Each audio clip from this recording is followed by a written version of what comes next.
Dans votre cours de physique et dans vos cours de physique, vous regardez les vecteurs dans l'espace. Ce qu'on va faire plutôt en mathématiques, c'est qu'on va prendre un vecteur et on va le mettre dans le plan cartésien.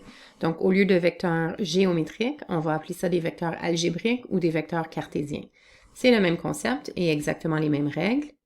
Alors, si on regarde ici, j'ai appelé ce vecteur U, ou on pourrait l'appeler aussi le vecteur QR, puisqu'il part du point Q et se rend au point R.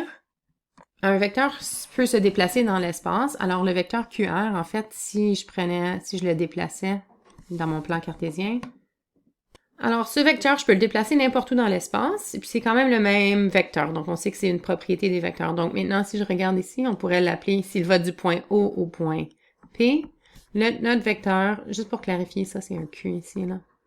Le vecteur QR et le vecteur OP, en fait, c'est exactement le même vecteur. Je pourrais, si je voulais, l'appeler le vecteur V ici, comme j'avais appelé l'autre vecteur, le vecteur U. Donc, c'est différentes façons de nommer des vecteurs, en sachant que, en fait, je vais l'appeler U parce que c'est le même vecteur. En sachant que c'est exactement le même vecteur. Donc, pour la notation pour un vecteur algébrique, c'est de toujours écrire juste sa composante verticale et sa composante horizontale. Alors, la composante ici horizontale, c'est de 4 unités vers la droite et la composante verticale est de 3 unités vers le haut. OK, évidemment, c'est le même vecteur, fait que c'est la même chose ici. Alors, la notation, pour écrire ça, il y a deux façons de le faire. Donc, le vecteur U, c'est, on va mettre sa composante en X et sa composante en Y.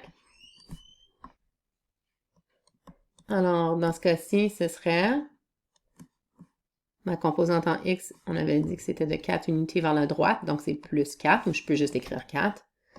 Et ensuite de 3 unités vers le haut. Donc ça, c'est une notation qui représente notre vecteur U. Alors, en regardant ça, hein, je saurais que c'est un vecteur qui ressemble à ceci, qui peut se déplacer dans l'espace.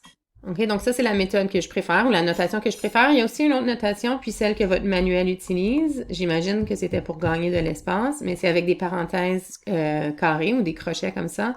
Et puis, on écrit la composante X en premier et ensuite la composante Y. Donc, les deux notations sont acceptées. Alors, juste si on fait un parallèle avec ce qu'on a écrit en haut, ça serait ta composante en X et ta composante en Y.